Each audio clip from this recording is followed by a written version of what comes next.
So I asked you about some of your early motives and you said beating my brothers in the game of life. What's with that? So people would ask me at a young age. I was the youngest of six kids and an Oh, wow. identical twin. So Oh, wow. I didn't know. I didn't know that. Okay. yeah, so from a biological, or I guess from the nature and nurture side, but mostly nurture side, if anyone's done any work in family systems theory, it basically structured me to be the most competitive individual to ever be born because I was always struggling for relevancy and my own identity, and also from a long line of overachievers. And so as I went into the business world and finally found my zone of where kind of my passion, purpose, and profession all overlapped for the first time ever, which was in the digital and social kind of advent of digital and social media. If anyone was to ask me, so Chris, like what motivates you? I'd say deep down, it's beating my older two brothers at the game of life. They're all super successful and I'm going to beat them. And then I hit rock bottom about 4 years ago. And it was at that rock bottom that I decided to change that metric. So literally, so as a kid, as a youth, going through school, whatever, so you're super competitive, but you look back as your drive was to, competition, we can look at that. Oh, it's a good hearted, competition. Brothers are going to be brothers, whatever.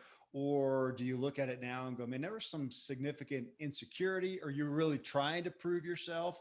I mean, how do you weigh I I, guess the health of it? I think it was all of those things, right? So it's what am I going to be known for out there? How am I going to make a name for myself when, my brothers and sisters have all gone on to Ivy League schools and become, quote unquote successful in whatever field they've gone after. And so for me, I think it was insecurity.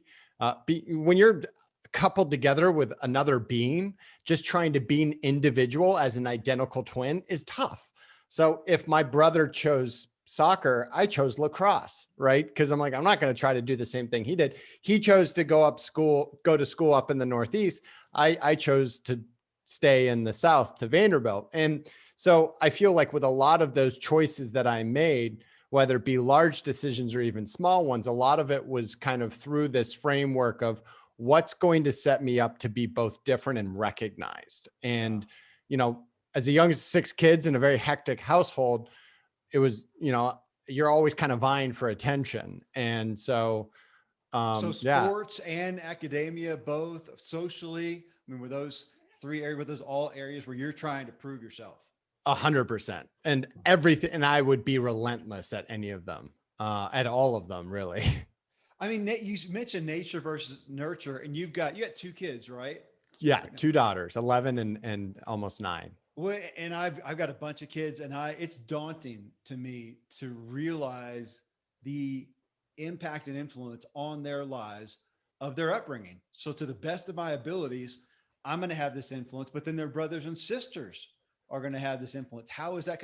I mean, do you look at that like when we look at personality profiles? Sometimes I wonder, do I know what my authentic, unadulterated personality is like outside of my upbringing? I mean, it's impossible. Who would Chris be if you'd been single, an only kid?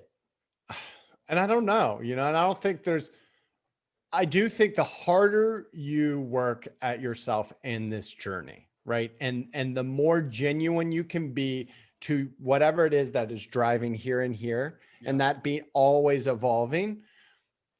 And that takes massive tenacity and resilience to do it, right? I Anyone call that's it published. re-brainwashing. We were brainwashed. We can't Totally. not be brainwashed as kids. So to come out of that, yeah, I mean, it's a big deal. Yeah. Totally. And so I think that, and it's not, I'm also married to an identical twin.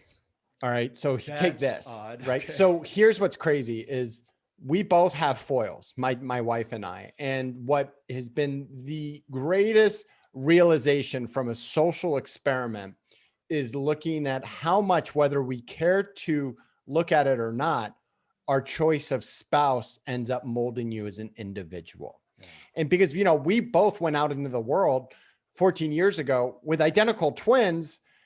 Neither one of us had gotten married. We all got married to different people. Our twins didn't marry each other. So that would have been even crazier, That right? would be, yeah.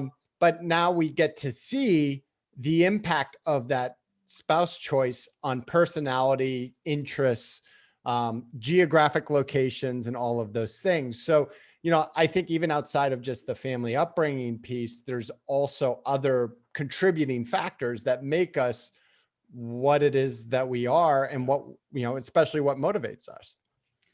I mean, when you right now, so yeah, as a father, man, do you look back on that and go, man, I was so shaped by my siblings, by that family group? Has it caused you to look at your parenting and be, you know, uber sensitive to it, to For how? sure. Okay.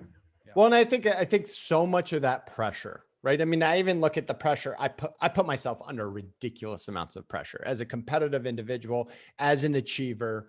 That all of that comes from me. It's not coming from anyone else, right? And that is a self-inflicted thing.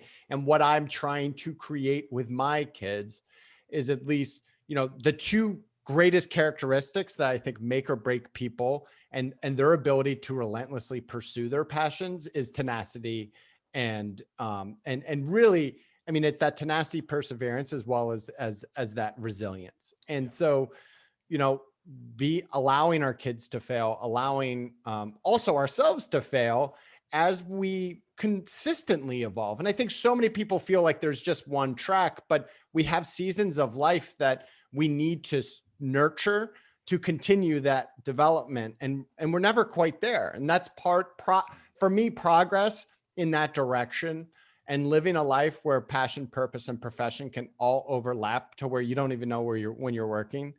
That's the most beautiful thing that God gave us. And it's just that so many of our paradigms and the way that we've been set up don't allow those things to thrive. And that's part of what I'm trying to catalyze with a lot of the stuff that I do around connection. Well, and I want to get into that. You just looking at the trajectory. So you do go through school, you're competitive, whatever. You end up going to. You mentioned staying in the South. You went to Vanderbilt. Yep. Are you in Nashville now? No, I'm in Atlanta. I stayed south though. That's right, Atlanta. I Yeah. saw that in the Yeah. book. Yeah. So you go to Vandy, and did you graduate there? Graduated Vanderbilt with a huge ego, all the confidence in the world, went to Boston and had 64 failed job interviews until I got my first job. What was your degree?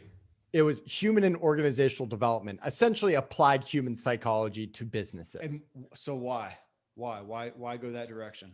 Well, so I interviewed for every single job in those 64, everything from investment banking. Well, but I mean in college at Vandy, why go after that degree? Oh, because to me, I was obsessed with people. I was obsessed with what drove people to be the way they were. And then to watch that in the application of theory was so compelling to me, especially I remember our small, actually, I was like the biggest geek in the HOD classes because it got me so excited to understand how human psychology worked, but then also applying that to group dynamics in businesses in a very applicable way. You'd actually go through a lot of these things that you were learning. So in our small group classes, we learned how small groups came together by putting onto a challenge as a group. So we'd actually go through those stages and be like, oh, this is what's happening. This is what's happening. Oh, this is so crazy. And I've always been just kind of obsessed with people and what drives them. And it's just like this innate curiosity / enthusiasm that I have around connection. Literally innate though. I mean, because I was going to ask, is there literally innate? So you don't look back and go, oh yeah, I was exposed to XYZ. My parents did this. I think moving around a lot allowed me to connect with a lot of different people, but genuinely speaking, I mean, one of my greatest strengths is like what you see is what you get. I'm the same person in I talk the same way to you as I do a billionaire or some, famous actor or actress. I mean, that authenticity comes from a place of wearing my heart on my sleeve and somehow being brought up in a very British household where that's the opposite, right? I actually went to London, Kevin, my junior year to figure out why my parents were because my dad's British, my mom's half British. I'm like, why is my family this way? And after going to school there for a semester, I quickly realized why they were. And I was like, okay, I was born kind of this freak of nature with my heart on my sleeve ever since I came out, and just with this kind of compassion and obsession with connection with others. Well, so you're pursuing that in a degree, you get out, you've got the fancy Vanderbilt diploma to hold up. Yeah. And what did you say, 64? 64. Why? I think ultimately it came down to one, it was 2003. So it was a pretty, everything was kind of still springing back from, what happened in 2000 with the implosion of .com. But I think ultimately what it came down to was I was checking boxes, right? I was like, well, investment bankers make a lot of money and that's quote unquote successful. So I'll try that. But I think what they saw in all of my interviews was like, this guy's not that passionate about it. And it wasn't until my 65th job interview that I got my first job offer. And that was with a small digital marketing firm. There were 12 employees there.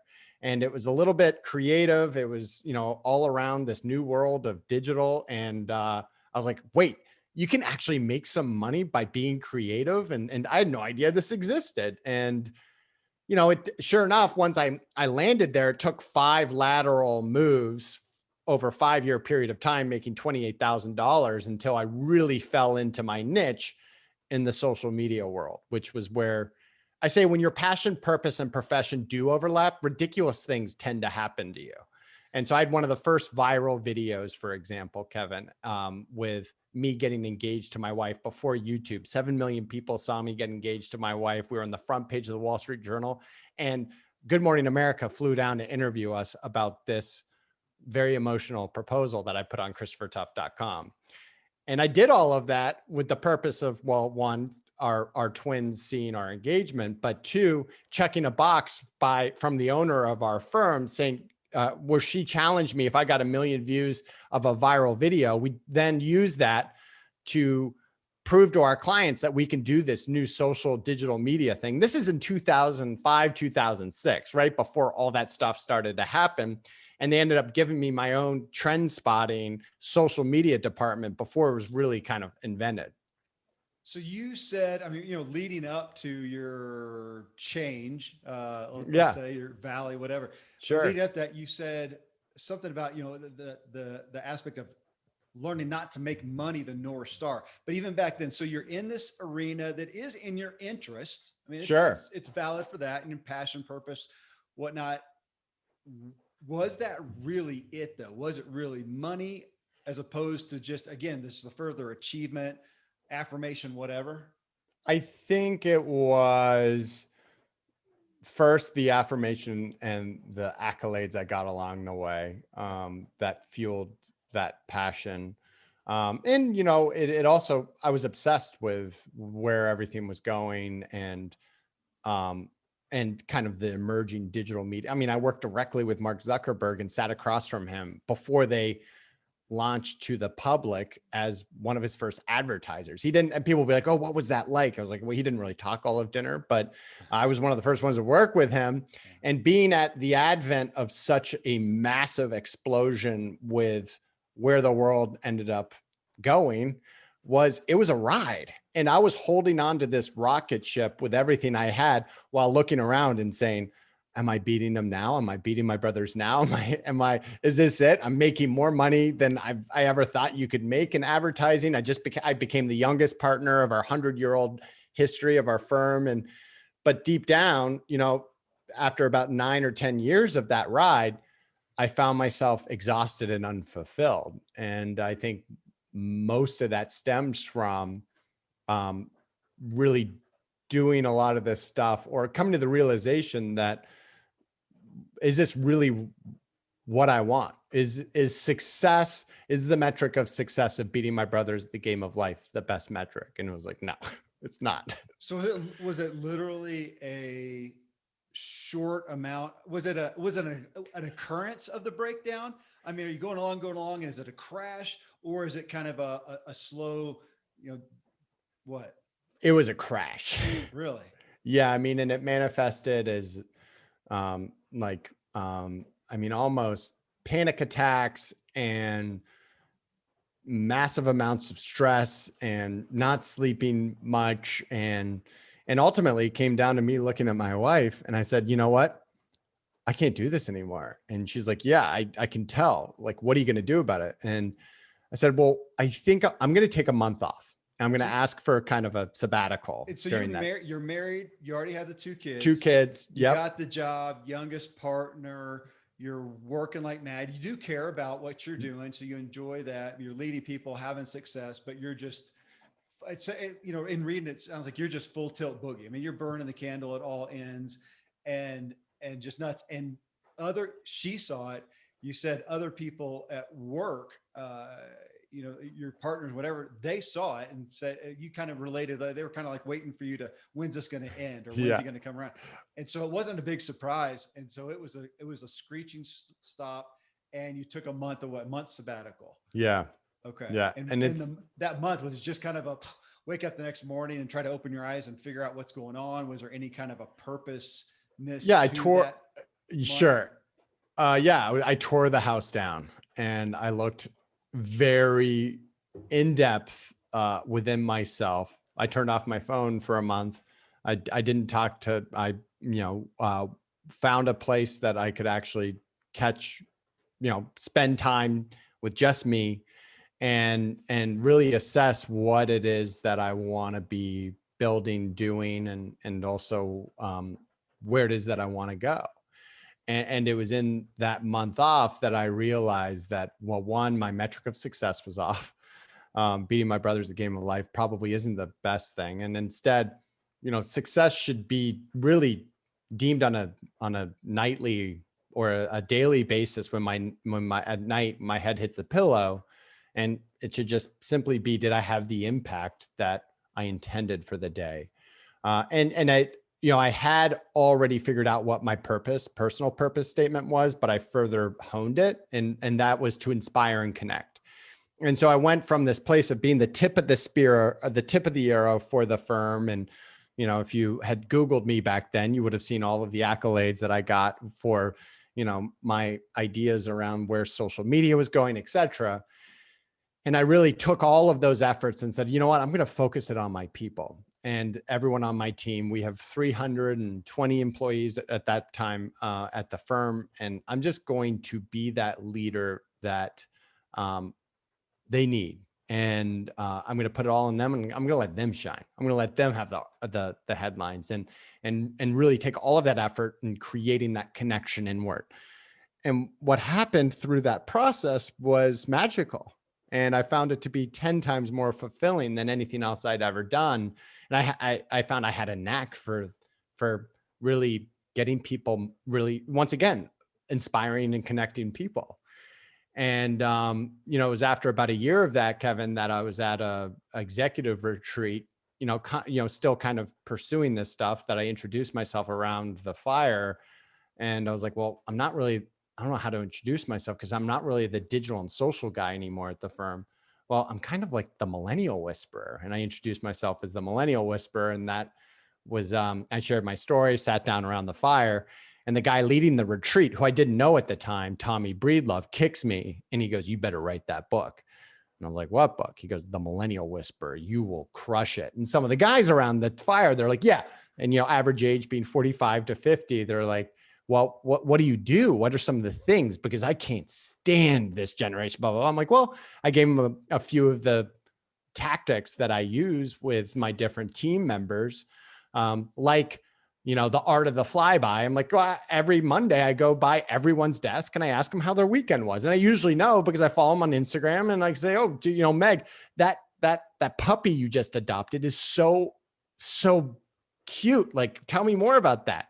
And they're like, "The art of the flyby, that stuff works." And I talked about a few other things, and it was 3 weeks later, three of them called me and they're like, "Chris, I'm implementing some of your strategies and they work." And so I ended up calling this Tommy Breedlove guy again. And I was like, "Tommy, I think I'm going to write this book." So he was like, "All right, here's what you need to know." And the rest was kind of history from there. I want to ask some details on that. And just so you Sure. know, kind of like you, Tommy is a guy that I have known of for a long time. And whenever this show publishes, he'll be on within, I think, 30, 45 days. I love it. I So mean, we'll talk about you then. I love it. I love it. Okay. So I want to come back though. So you have this month away, this, you know, rebirthing in essence, death and rebirth, maybe, and Sure. a different focal point. how, well, what was, first off, what was the timeline between that point, that month away, and this executive retreat? About 6 months. Oh, And okay. and yeah, so that time away, I mean, there are a couple key decisions that I'm not shy to share. One was changing that metric of success. Yeah. Two was doubling down on my family and my daughters and being a little bit more a part of their life versus, on my cell phone and distracted all the time. Yeah. And on work trips, I mean, I was traveling at least once a week on different planes going who knows where. And then the third piece was as I looked at kind of the stock of the soup, I was like, all right, I need to stop just drinking, because what drinking does for me was, kind of added this element of anxiety that I didn't really need. So I took that out as well. And what I found once I started acting upon these things, I was like, wait, this is amazing. Like this is as true to who I was meant to be as I've ever felt. Authenticity and living that. And then I found that as I started to work with the different people on my team, I got to see that impact so profoundly. And I was like, this is it. This is why I was put on this earth. And then it was about, once again, 5 months after getting a little bit more of that going, that I was like, okay, I got the confidence to do this thing. And that, so that executive retreat. So here you are. You're still, you're with the, you're still with 22 Yep. squared. You're with them. You go to this retreat. Just, is this just a solo thing that have anything to do with work, or it's just you on your No, own? just solo, just kind of in this pursuit of becoming a better human. You say executive retreat. Was it a, when you say that, it's to me, I hear that, and that could be 15 different flavors of an Yeah, executive yeah. retreat. I assume, and in knowing of Tommy somewhat, that it was something not focused on, hey, here's how to get, to the next level and make your next $1 million. This was a Personal. Yeah. Very much slanted on the personal side. The only reason you can call it an executive retreat is that it was comprised of executives. okay. That's it. But, and so was that, had you all along still had this focus on your, personal development, personal growth, or was that kind of a dawning of it in a more, I'm going to use that word healthy again, but in a more healthy way? I would say that it was a dawning of it by opening up to others about what I was doing Okay. solo.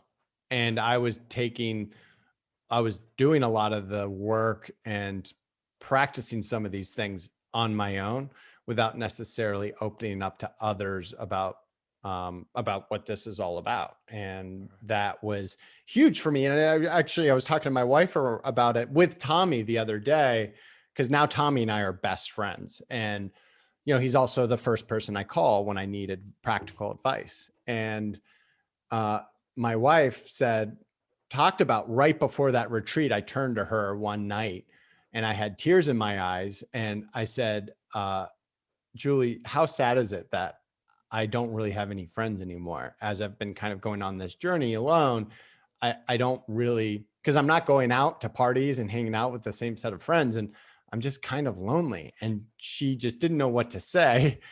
And then enter Tommy. And that was really the catalyst to connection with other people around this, what then pretty much became kind of an obsession for me of how do we just continue to live more authentic lives ourselves, specifically Well, with me. I'm curious on that because, I mean, you said in some of the content that you gave me, you said, and you've said it multiple times here, I'm obsessed with genuine connection. So, Yeah. so that was early on. That was the thread all through all this stuff. So it's interesting because that was a true thread. So that was a true thread. Maybe you were walking it out in a, not as deep of a way as you are now. Cause you also said deep down, as humans, we all just want to be loved, recognized and accepted. So here you are with this obsession for genuine connection. You go through this personal crisis and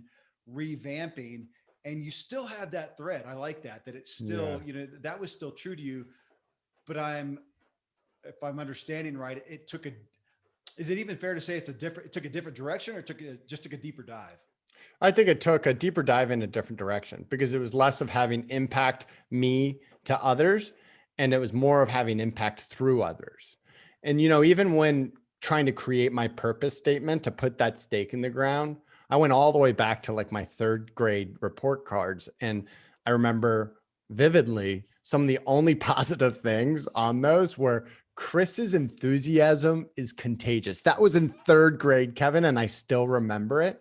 And that is the foundation of essentially what I've become and continue to develop on top of. And so, I call it like those 64 job interviews, right? I kind of call it this Plinko game of life that kind of spit me out somewhere close to where my passions were. Yeah. And then, with 5 lateral moves at the time, I was super passionate and excited about it, but we evolve as human beings. And I think oftentimes we get stuck in our old jobs that were catered to younger selves versus making some of those moves that are necessary to continue that development. And really that executive retreat for me was, once again, 5 months into a newer role that I was changing that mindset to having impact through others versus, more of just me being that point of the arrow. Well, so it's interesting you talking about your perspective change with, and my paraphrasing, you being the hero and you helping other people be the hero. It harkens to, I mean, this is Donald Miller's, storyline. Yeah. And what he nails us to the wall now with, looking at our website and go, yeah, it's all about you. It's not about, who's the hero. It's your customer. So, that, so as you're doing that, you're walking this new metric in essence, and you go to the executive conference. Tommy hits you and other people with support for this Millennial Whisperer. So you write this book, which at face value, and I'm holding it up here for those watching the video, at face value, you could say, okay, the guy's got great insight. And here's the Spanish one, by the way. That's funny. Yeah. That is fun. It's funny. I told you, I just signed a book deal and we kept the international rights, and the first person to buy the international rights is a Korean publisher. I love it. That's going to look so cool. I'm wondering, but I'm also wondering why that happened. That's awesome. But here's a guy with some insight on millennials that can help us who want to have influence or who are leading millennials. We can give them insight, but it feels like it was very much just a coming of age for you. Oh yeah. It was, yeah, there's no better way to put it. So is it one of those things where here you did, okay, I'm going to hold the book up again. You did a work. So you poured yourself into this to be of value to people, but within it, can we say that you found your voice? Yeah, I found my voice, and I found my books are interesting, right? And I've learned a lot about books. I'm always astounded at how few people read books, even when you give 10,000 of them away, which I think it was your dad that challenged me to give as many away as possible. I was like, all right. And I gave away 10,000 Millennial Whisperer books, but it's what has been so fascinating to me though, is that the impact of a book is profound and for a lot of different ways. And it allows you to truly be a creator and an innovator, and to have something that is both tangible and ingestible, and things that it can create these waves and ripples that are delayed. And for someone that loves instantaneous gratification, like a book was like, what? It's going to take 3 years for this to actually really get some of the momentum going. But it's like, wow, no matter what way you look at it, it's true. Yeah. And so what books allow you to do is to really double down on, I think, innovative thinking that you yourself can come up with, but then also to then create business opportunities and even speeches and interviews that are right in line with where your greatest passions lie. Like, how cool is that? And so for me to be able to taste that, and listen, it took, I took out a huge loan. I had 700, I think over 700 podcasts and media interviews, and, but I went all in, and that is what it takes, I think, to really get the word out there. And then it starts, you go from this mentality of making it happen to letting it happen. Okay. And Well, I'd say, yeah, go I ahead. wanted Sorry. to dig in there. So you're Yeah. still, this, again, go back to the executive conference and this prompt to, hey, you need to write this book. You're still, even though you changed some things to a more sustainable life, still full-time Yeah. partner in this firm. Yeah. When did you start to veer from that and say, I want to go all in this? I don't even know other direction or just in your own direction, at least. Yeah. How long? I would say, well, it was, you probably know my friend Nick Pavlidis, who is kind of my go-to for the editing and a lot of the context around the book. And I remember right before publishing, not right before, it was probably 3 months prior to publishing, he said, so Chris, how big do you want this thing to be? And I was like, whatever that the biggest is. And he was like, all right, just buckle up. And it was really in that moment where it's like, all right, I'm committing to this and I will not stop until I have the impact that I intended. And all of that. And I had a couple visions in my head. One, I wanted to use the book to land a new client for my firm, to show a different way of having impact and being able to get through the doors. But, two, I had this vision of being on the main stage at Nike has always been my dream. And I did that, right? With the Millennial Whisperer, I was on the main stage at Nike I think I actually did cry at the end of it because I was like, this is kind of my dream ever since I started this journey. And it took me about 18 months to get there. And, that for me is beautiful, right? Like how cool is that, you can create this life and this world that is so in line with your head and heart. Yeah. Yeah. So you become known for this.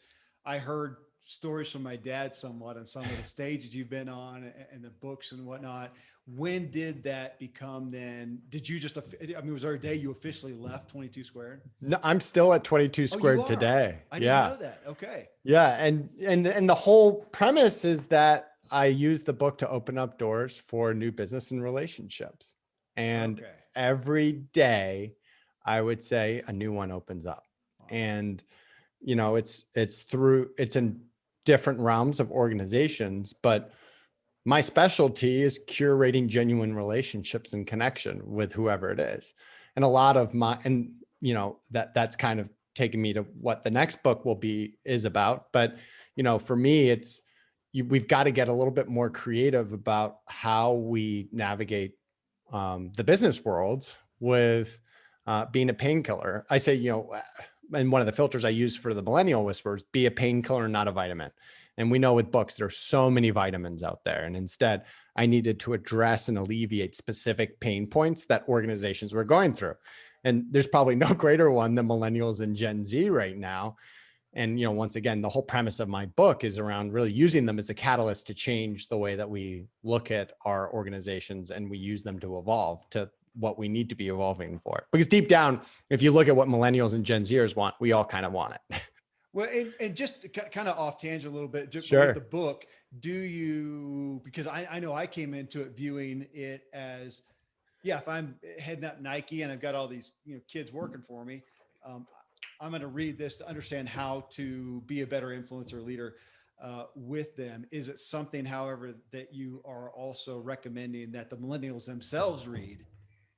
Okay. Yes. Okay. Yeah. And, once again, this is a book about meeting somewhere in the middle about stuff. I talk a lot about the impact of social media and instantaneous gratification, and what I call is, the kind of grass is always greener complex, or what leads into what social media has done is it's created and not just millennials and Gen Zers, but a lot of us, this world that pretends to be perfection that is not. And, my 70-30 rule is a tactic that I use with any new employee. And what I encourage a lot of organizations to do is that, 70% of your job should fire you up and fuel you up. 30% is just going to suck. And that is the harsh reality of life. And if you're looking for the alternative, I don't think it really exists. And So take your job description, figure out what's in your 70%, fire you up, fill you up, and then what's in your 30%. And it's actually that's the first question I'll ask organizations I'll bring up a millennial board and a Gen Z board of their all-star employees and say, okay, 70-30, is that about the variable for each one? Is that the percentage for each one in terms of 70% of your job being great and 30% being kind of not that fun? And sometimes they're like, actually it's 70-30 the other way. And it's like, all right, that's okay. Now I turn to the executives and say, now it's up to you all to create an environment to where some of those passions and things can thrive, because our role as leaders has completely changed with these generations from being the bossy boss to being much more of a mentor and a coach. Yeah. And I can talk a lot about why that is, but mostly if you look at even just our relationships with parents, Xers and boomers had these parents that were authoritarian figures. They didn't really have that deep of a connection or relationship.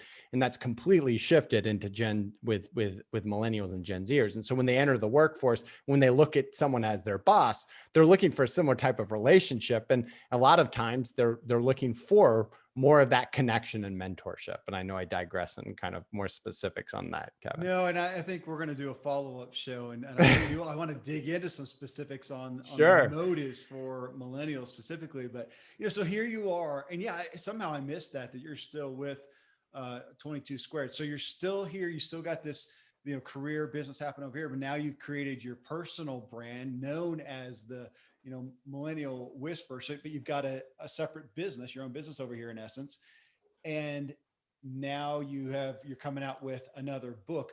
But when you look at your trajectory, again, coming back to motive, is that just kind of a multiple streams of income type thing? Where are you headed? I mean, right now you got to look deeply at, all right, well, where's my ability to be free, if you will, right? To do the things that I love. Where does that come from? And a lot of it comes from where I'm a partner, 22 Squared. So my priorities oftentimes, Kevin, won't be, okay, what's the biggest stage I can get on? I put it through a different filter of who would be a good client for 22, and then I use that to then prioritize who it is that I pursue and who it is that I, also court. And so, ultimately, where is it that I'm going with it all? I think it's to continue to build upon that and have the impact that I'm looking for on some of these both larger organizations, but also smaller organizations, with applying just kind of these ideas around the importance of really motivating our people through connection. So this next book, when does it come out? Savior asks. October. It's going to be published. Yeah. Okay. With that, again, looking at motive for that, did you just see, hey, here's an opportunity to kind of expand and further this message? Did you see a specific problem popping up? Yeah. You said, I want to, like you said, this is what'd you say? A pain pill? Yeah. A painkiller. Yeah. Exactly. Painkiller? Okay. Yeah, exactly. When COVID hit, all my stages and opportunities were they flew out the window. And, part of the thing that I tell my daughters is the importance around resilience. So I have my 2-hour rule where I can wallow and complain about it. And then after 2 hours, it's time to take action. And it was in those 2 hours, it actually took me like literally 12 minutes. And I was like, okay, if coming out of this thing, where's the greatest amount of pain going to be? Well, people are going to need a return on their investment. They're going to be less excited about bringing in someone that can help with culture and connection with their people because they're struggling for survival, Kevin, right? Yeah. So what is the one thing that I can introduce in a new way, in a compelling way with stories and tactics, that can have the greatest impact and once again, be that new painkiller for organizations? And it's really with sales and networking. And people will say to me, like, Chris, you are the most ridiculous human being ever. Like, there's a saying, go to Chris Tuff for stuff at my firm, because I know everyone for everything. And I did a lecture at Vanderbilt, a guest lecture, and it was actually one of the highest rating lectures of the year. and it was How to Network Like a Mofo was the title of it. And you had a line of young people that were like, Chris, like, tell me about this tactic and tell me about that tactic. I was like, all right, I know what I'm going to be doing during this pandemic. I don't know how long it's going to last, but I'm going to write this book titled Save Your Asks, which is a call to action that we need to make our intention connection, and then the ask should come later. And that is a total flip of the script with anyone that's selling. I mean, you get it every single day, Kevin, of people wanting to be on your podcast, and they go in with that ask way too early. And it's like, whoa, whoa, whoa. Like, how about first they lead with it. And they don't even listen to your podcast, right? Do you know how many people reach out to me? I have 700,000 unread emails, and 99% of them are people asking for something without doing any research. Oh, I can't keep up with it anymore. But once in a blue moon, I'll get somebody, even an agency, like you. Okay, so I just refigured this out, that it was Interview Valet that first connect. I mean, my dad had talked about you, but Interview Valet, that's Tom Schwab, great guy. Yeah.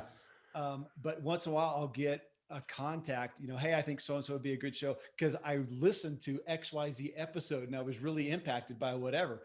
And the Hallelujah chorus comes on. Totally. Or I'll have somebody send, not just the book, but I've had, food and chocolates and, swag and stuff sent. And it's so rare. I mean, I grew up, my dad, I grew up in a sales culture, and man, you may nurture a relation. I nurtured a relationship. That's a true story. I nurtured a relationship with Tom Ziegler for probably 2 years before I asked. And then I got on stage for Ziegler, but it worked, right? So I have one of the concepts in the new book. You'll love this. I got to just give a little bit of a nod to it, but it's called Shawshanking. And Shawshanking was introduced to me in 2012 after I was signing one of the biggest deals of my life with once again, it was the social media buying and technology. And I turned to this guy, Jason Beckerman, serial entrepreneur. And I said, Jason, we met 7 years ago, and here we are signing the biggest contract of probably your life. How, the sales guy in me, how did you do it? And he turned to me, he goes, Chris, I Shawshanked you. And I was like, Shawshank, what's that? He said, Shawshank Redemption, he did a letter a week to get the library redone. And he finally, after 2 years, got it redone. Every single week, Chris, I've had a touch point with you for the last 7 years. It's been on Instagram. It's been on instant message. It's been on text. Not ever was I asking for anything from you, but I was just creating a touch point. And it was through that we created a relationship to where we are now and signing this thing. I was like, oh my gosh, Jason, I just got a call from the CMO of a Fortune 50 company. And I think I kind of blew them off because they were trying to hire me as a social, digital person. So I'm going to call them back and I'm going to go try that same technique on them. And Kevin, here's the coolest thing. We ended up winning that client after I went over there and I whiteboarded who it was that they needed to hire. Once again, going with the give. And I gave them the give. And then I did a couple speeches around where social media and digital were going. And it was 18 months later that we got our first project with that company. And fast forward to today, we have 110 of our employees on that one account. Wow.